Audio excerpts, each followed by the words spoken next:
Srbija želi da bude članica Evropske unije i ovde je problem što je naš put ka Evropskoj uniji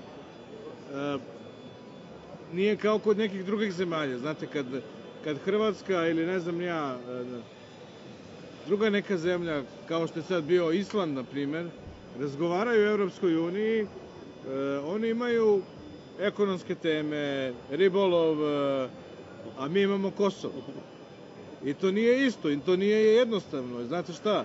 Isto kao što i ovde u Bosni i Hercegovini, verovatno postoje mnogo teže teme nego što su neke druge države prolazile kroz to ka Evropskoj uniji.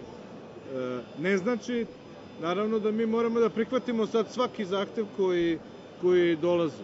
Mi smo i rekli da mi smatramo da pregovore, dijalog treba nastaviti.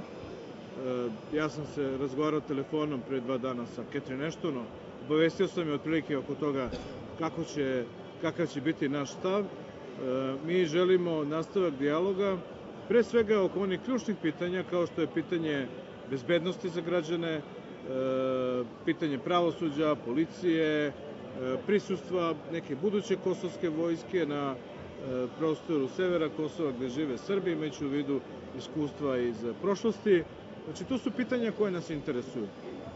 Nadam se da je moguće doći do kompromisa, ali nevezano od toga, to pitanje Kosova nije bi trebalo da bude vezano za put ka Evropskoj uniji.